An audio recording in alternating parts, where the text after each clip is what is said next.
Bonjour à tous, j'espère que vous allez bien. Je vous retrouve dans ce nouvel épisode de podcast lecture dans lequel nous allons parler de 4 avis lecture, comme d'habitude. Au niveau des livres, alors, on a 3 grands formats, 2 grands formats, un semi-broché, mais qui sera amené à être publié à un moment donné chez Pocket, et puis un livre de poche. Donc ça c'est pour les formats. On a un polar assez classique, mais assez classique et moderne. Classique mais écrit de nos jours. On a un polar nordique. On a un livre historique et on a le 3e tome d'une série que je dévore. Et au moment où je vous parle, j'ai déjà lu le tome 4 et je suis bien embêtée parce que j'ai trop hâte de lire le tome 5, mais il va pas sortir tout de suite. Voilà, donc il y a un peu de tout. Un peu de tout dans cet épisode. Il y a des fois j'aime bien faire des épisodes à thème, il y a des fois j'aime bien faire un peu de tout. Bah là on est dans un épisode où il y a un peu de tout. Voilà. Alors les livres dont nous allons parler, ce sont ceux-là. Hop. Donc un polar nordique, tome 3 d'une série, livre un peu historique et un polar classique mais écrit de nos jours. Polar nordique, tome 4, série L'immeuble de la rue Cavendish. Le livre un peu historique, c'est le dernier livre d'Olivia Ruiz. Et puis polar classique, mais écrit maintenant et tout, c'est le 3e tome de Christos Marcogiannakis avec Marcou. Voilà, c'est parti. Et je commence par Le disparu de Larvik de Jornir Horst. C'est un tome de la série Une enquête de William Wisting. Je le lis dans le cadre du challenge Polar Nordique été 2023 que j'organise et challenge dans lequel je me régale. Là, je vous en ai pas trop présenté, c'est peut-être le 5e. C'est peut-être le 5e livre que je vous présente, que j'ai lu cet été dans le cadre de ce challenge. Mais franchement, enfin, j'en ai lu plein d'autres depuis. En fait, j'ai beaucoup lu ces derniers temps, donc je prends du retard dans l'enregistrement de ces épisodes, mais c'est pas grave, je vais le rattraper, ce retard. Et du coup, je peux vous dire qu'il y en a plein d'autres qui arrivent et qui sont aussi extra. En fait, ce que j'avais en tête avec ce challenge, c'était avancer des séries que j'aime beaucoup, ou sortir des livres de ma palle qui me tentaient et que j'avais pas encore sorti pour plein de raisons. Et puis j'espérais aussi faire des découvertes d'auteurs, même si c'était presque une raison secondaire. Et je sors effectivement des livres de ma palle que je trouve extra, du coup j'achète les suivants et je lis les suivants et j'achète les suivants et je lis les suivants parce que c'est principalement des séries en plus. Et puis je fais aussi des découvertes effectivement, et donc des découvertes, un tome 1 que j'aime bien et donc j'achète le tome 2, le tome 2 que j'aime bien, etc. Voilà, donc c'est trop bien. Mais en tout cas ce que j'avais vraiment en tête, c'était de continuer cette série de William Wisting. C'était peut-être mon goal numéro 1, ça plus eh bien sortir certains livres en particulier, continuer la série d'Eva et Kisdottir, continuer la série d'Arnaldur, Indridason, enfin voilà, il y avait plein de choses, mais vraiment, continuer la série de William Wisting, ça me tenait vraiment à cœur. J'adore cette série. Déjà, elle est publiée chez Folio Policier et j'aime beaucoup ses livres, j'aime beaucoup les couvertures, j'aime beaucoup comment dire, la façon dont les livres sont présentés, sont agencés, la police de caractère, la taille de la police de caractère. Voilà, je trouve ça très bien présenté. Les chapitres sont assez courts, donc là c'est pas lié à la maison d'édition, mais c'est lié à l'auteur.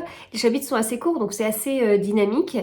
Et voilà, c'est la Norvège, c'est dans les pays nordiques, c'est l'un qui me donne le plus envie de visiter. Alors bien sûr l'Islande, parce qu'avec tout ce que j'ai lu comme polar islandais, ça me tente beaucoup. Mais si je remonte à de très nombreuses années, la Norvège, c'est le pays nordique qui m'a en premier donné envie de visiter. Alors c'est pas de chance, parce que je pense que j'ai visité celui qui me donnait le moins envie. Pour l'instant, c'est la Finlande. La Finlande, c'est fait, c'est visité. Mais voilà, la Norvège, ça m'attire beaucoup. Et donc, dans les polars nordiques, on connaît très bien les polars suédois. C'est comme ça, pour moi, que la grande vague des polars nordiques a débuté. Mais les polars norvégiens, moins. Je trouve on les connaît vraiment moins. Donc là, c'est écrit par Jornir Horst, qui est un ancien officier de police. Donc c'est assez intéressant parce que du coup, on apporte du crédit à tout ce qu'il raconte forcément. On se dit qu'il a connu ça et donc qu'il est bien placé pour en parler. C'est le 4e tome de la série, le 4e tome que vous trouverez en France, que vous trouverez traduit en français. Mais, vous devez être habitué puisque ça fait la 4e fois que je vous le dis, si vous voulez savoir à quelle position se trouve ce tome dans la série, il faut savoir que c'est le 10e tome. Donc 4e tome traduit en français, 10e de la série en norvégien, et donc on en a 6 qui ont été écrits et jamais traduits. C'est hyper frustrant, surtout que quand on lit le premier traduit en français, franchement, on a l'impression qu'il nous manque des épisodes. Je l'ai trouvé un peu difficile en fait, surtout depuis que j'ai lu les suivants, enfin les 3 suivants parce que je suis pas encore à jour, mais que je trouve très fluide, très rythmé et tout. Le premier, il était plus difficile parce qu'il y avait beaucoup de personnages. On voyait qu'on arrivait comme un cheveu sur la soupe en plein milieu de l'histoire. Et pourtant, ça m'a pas empêché de beaucoup l'aimer et d'avoir hâte de continuer. Mais avec le recul, je trouve que ce premier tome, il était quand même assez exigeant, en fait. Mais exigeant parce que c'était pas un premier tome, en fait. Voilà, tout simplement. Ce livre m'a été offert par Isa Belle Lecture, donc Isa_Belle Lecture, que je remercie parce qu'elle me gâte énormément. Vraiment, c'est, enfin, j'en suis à chaque fois très émue, très touchée. Et enfin voilà, un immense merci à Isabelle qui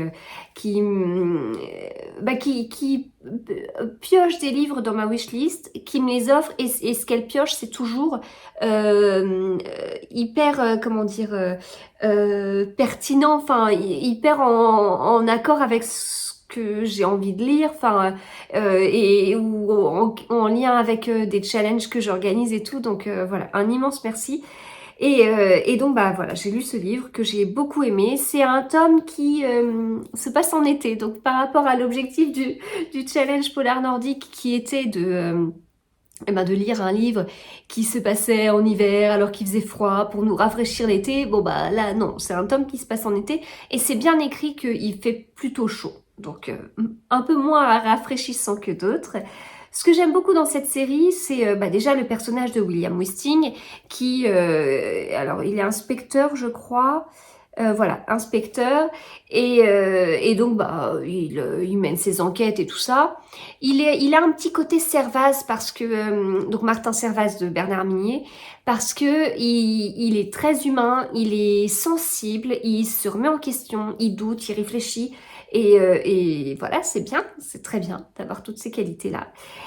Et ce qui est assez intéressant aussi, c'est que on suit aussi sa fille. Donc sa fille qui est adulte, hein, donc William Wisting, il a pas la vingtaine. Je vais pas dire qu'il est âgé, mais bon, il est pas tout jeune non plus.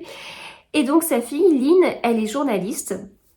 Et ce qui est très intéressant, c'est qu'ils peuvent se retrouver sur une même affaire ou alors sur 2 affaires qui au début n'ont aucun lien, puis en fait ça va se rejoindre.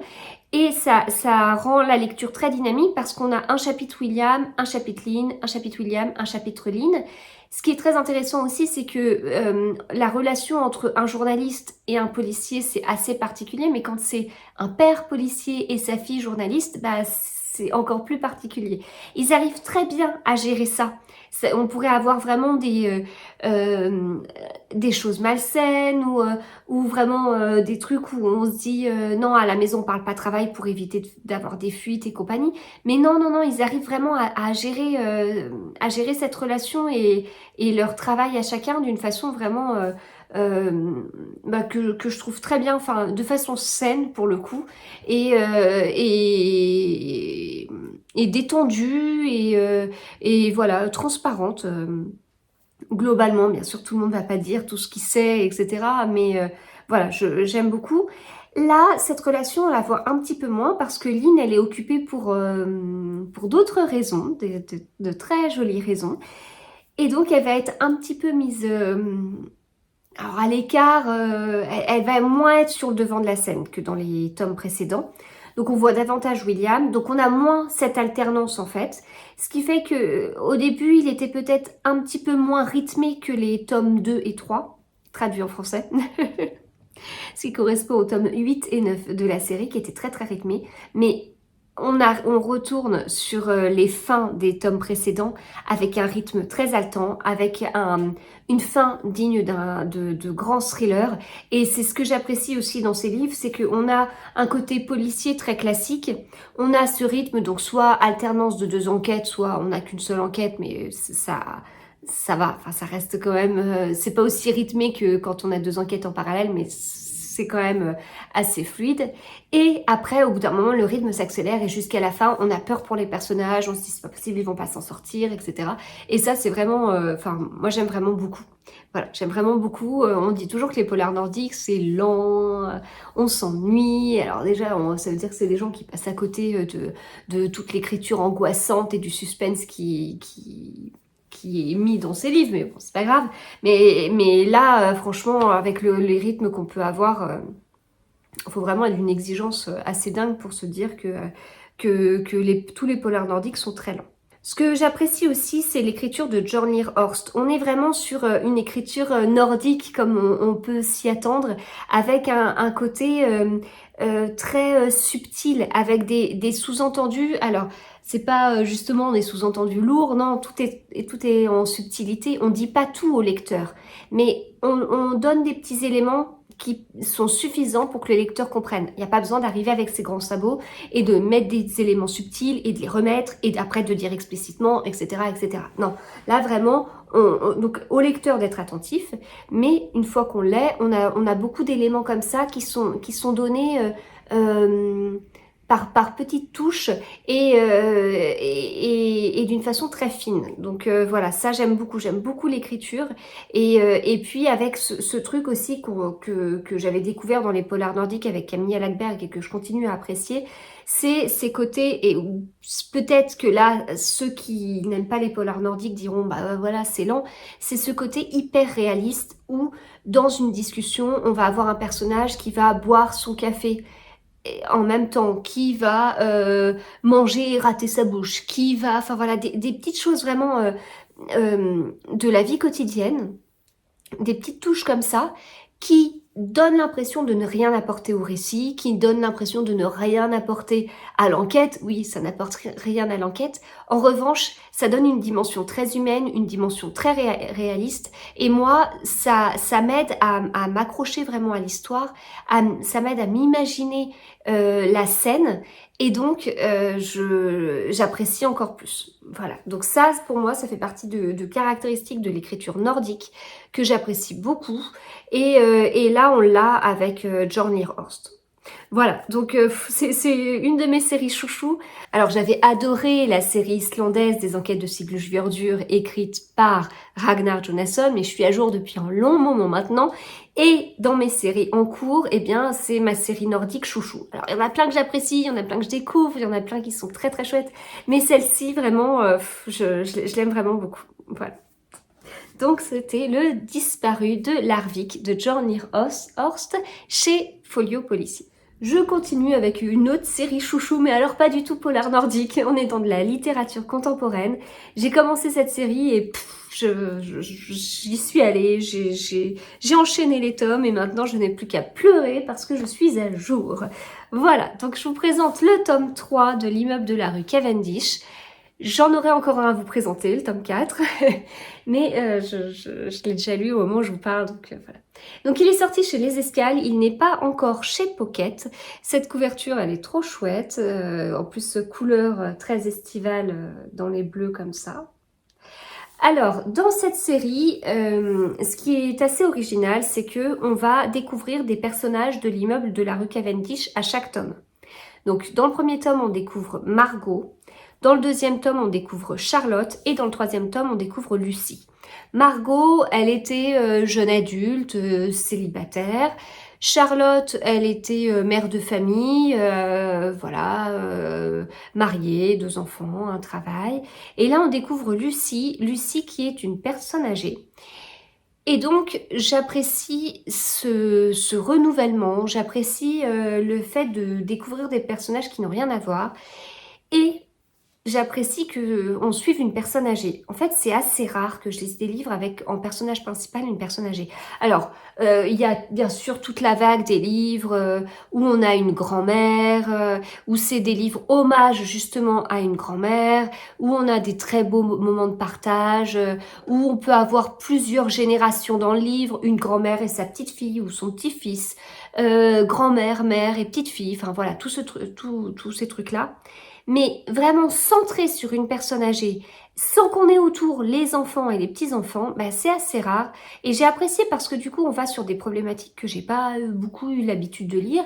Et on rejoint ce que j'apprécie dans la lecture, c'est une ouverture d'esprit, avoir une autre vision du monde qui nous entoure, des personnes qu'on peut croiser, éventuellement même de notre entourage. Et là, pour moi, ça a été hyper intéressant. Alors, Lucie, on la découvre dans ce tome. Contrairement à Charlotte du tome 2 qu'on avait déjà aperçu dans le tome 1, là, Lucie, on la découvre, elle vient d'emménager dans l'immeuble. Alors, comme au tome précédent, on va retrouver un petit peu Charlotte, mais vue par Lucie, en fait. On va voir Charlotte de ce que Lucie voit, on va voir Margot de ce que Lucie voit, donc on a toujours des nouvelles des deux personnages qu'on avait suivis dans les tomes précédents.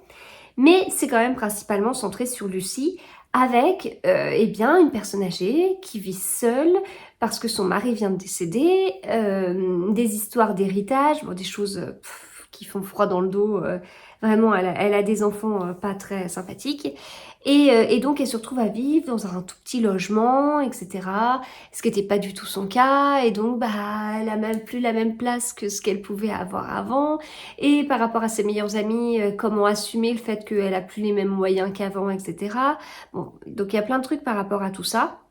Il y a aussi tout ce qui est arnaque aux personnes âgées, qui est un sujet qui m'a beaucoup intéressée, en fait. J'ai beaucoup aimé, enfin, c'est bizarre, j'ai aimé les arnaques aux personnes âgées, enfin, c'est pas ce que je veux dire, mais en fait, on a une personne âgée, va y avoir une tentative d'arnaque, etc. Et on voit le cheminement et on voit ça de la personne âgée. Et j'ai trouvé ce point de vue hyper intéressant parce que on pourrait dire, bah quand même, on entend souvent des faits divers d'arnaque comme ça, puis on pourrait se dire, c'est facile de le détecter, on aurait pu ne pas se faire avoir, etc. Et du coup là, de voir ça avec un autre point de vue, c'est intéressant. Ça fait aussi froid dans le dos, mais j'ai bien aimé ce point de vue. Voilà, donc du coup, personne âgée avec des problématiques différentes. Donc ça renouvelle aussi cette série. Et puis, je ne vais pas vous parler du tome 4 encore, je vous en parlerai dans un autre épisode, mais de la même façon, le tome 4 va à nouveau se renouveler. Et en fait, on aura envie que cette série ne s'arrête jamais. Hein. On a un fil rouge en plus des personnages justement qu'on suit. On a un fil rouge, on a des secrets, on a des choses... on n'arrive pas trop à savoir ce qui se passe... ce qui s'est passé il y a plusieurs années, on ne sait pas, Donc voilà, bon, je vous en dis pas plus, mais je suis toujours aussi fan de cette série. Comme je vous dis, mon seul souci c'est que je suis à jour, mais j'ai dévoré les 4 tomes. Enfin, en fait, si ça n'avait tenu qu'à moi, je pense qu'en un week-end j'aurais dévoré les 4 tomes. Et voilà, bon, j'ai essayé quand même de mettre 1 ou 2 livres entre chaque tome pour les déguster, mais écoutez, ça c'était pas assez. Voilà, donc ce tome 3, Lucie se rebiffe chez Les Escales. Je continue avec un livre que j'ai passé en audio. Écoutez La pluie tombée d'Olivia Ruiz chez JC Lattès ici, mais du coup que moi j'ai écouté, comme je vous dis, en audio via Audiolib. Alors via Audiolib, via NetGalley. Donc c'était un livre enregistré par Audiolib que j'ai écouté via NetGalley. Donc NetGalley, c'est un site ou une application. Enfin, en tout cas, pour écouter les livres audio, je passe par l'application NetGalley. Mais c'est un site où vous pouvez postuler pour des services presse, des livres qui ne sont pas encore sortis. Donc moi, je regarde plutôt les livres audio, mais il y a pas mal de livres numériques aussi. Il y a des maisons d'édition qui aiment bien faire ça, notamment La Martinière. Donc c'est comme ça que, par exemple, les Ragnar Jonasson, que moi j'attends toujours avec impatience en format papier et tout, et que je reçois en service presse en format papier un peu avant la sortie. En fait, ils sont disponibles en service presse en numérique bien longtemps avant la sortie. Et voilà, tout le monde peut postuler. Le tout, c'est derrière de faire une chronique sur Instagram en mentionnant bien la maison d'édition et NetGalley. Mais voilà. Donc NetGalley, ça s'écrit Netgaley. Voilà. Donc j'ai postulé sur NetGalley pour Audiolib pour avoir ce livre, mais en fait maintenant je fais partie des partenaires NetGalley pour Audiolib, donc je crois que je ne vais plus avoir besoin de postuler. Et donc j'ai écouté ce livre. Alors, j'ai été déçue. J'ai été déçue. Donc j'avais écouté son premier roman, La commode au tiroir de couleurs, que j'avais bien aimé. J'ai pas adoré, c'était pas un coup de cœur, mais j'avais bien aimé. Et puis je l'avais aussi écouté en audio. Et puis ce qui apportait bien sûr beaucoup, c'est le fait que l'autrice lise son propre livre. Et elle a un accent, c'est très chantant, c'est très agréable à écouter. Et ça vraiment, c'est excellent. Et c'est à nouveau le cas pour ce livre-là, pour Écoute la pluie tomber. C'est à nouveau Olivia Ruiz qui lit l'histoire et ça apporte beaucoup. Voilà, c'est le point positif de ma lecture. Sinon, j'ai eu du mal à m'accrocher, j'ai eu du mal à être prise dans l'histoire. On retrouve l'ambiance familiale du livre précédent, de La commode au tiroir de couleurs. Donc c'est bien de lire d'abord La commode au tiroir de couleurs et celui-ci. Voilà, enfin, je trouve qu'il y a une logique, même si on n'est pas sur un tome qui se suit exactement, enfin voilà, mais je trouve que c'est bien de les lire dans l'ordre d'écriture.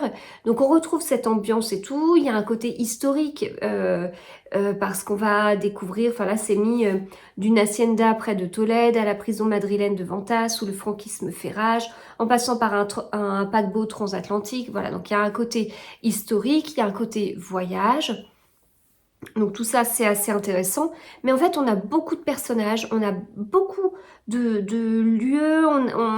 Il y a des passages qui sont très rapides. Donc à peine on commence à s'accrocher que ça y est, on sort déjà de ce passage, on change tout. Enfin, voilà, pour moi, c'était peut-être un peu trop survolé. Et donc, encore plus sur une lecture audio, c'est difficile de bien s'accrocher à l'histoire, quoi. Voilà, donc déception. Et puis quand j'ai une déception, je suis déçue d'avoir été déçue. Voilà.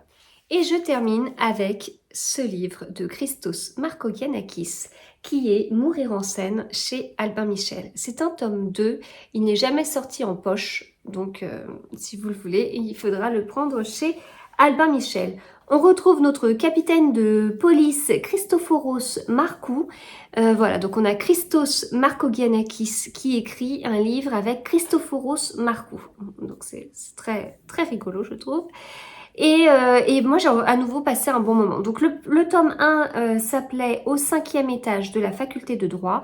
Ici, on est sur un tome 2. C'est des livres qui sont relativement courts. Celui-ci, en l'occurrence, fait 283 pages. Je l'avais pris à un salon. C'était Vannes. Oui, c'était Vannes, le 10 juin 2023. Et oui, moi, j'ai retrouvé avec grand plaisir déjà notre fameux Markou. L'écriture de Christos Markogiannakis, le style, on est sur un style très Agatha Christie, avec le côté très classique, avec vraiment une enquête. En plus, Markou est fan lui-même de romans policiers, donc c'est très rigolo et ça amène à certains passages hyper agréables à lire. On est sur une enquête qui est vraiment prenante et on a une diva, alors pas toute jeune, mais qui se produit sur scène. Et en fait, on commence la première scène, c'est cette diva justement qui fait un final, et le final d'un énorme concert, dernier concert, et elle ne survit pas. Voilà. À la fin, il se passe quelque chose à la fin de cette scène et elle meurt. Et puis, donc ça c'était le tout début. Et puis, on va commencer l'histoire en se situant un petit moment en arrière. Je sais plus combien de temps, quelques semaines. Voilà, le livre commence. C'est un prologue qui s'appelle Un show explosif. Donc on est le 25 juillet. Et ensuite, on se retrouve le 10 juin, voilà, environ un mois et demi avant le concert.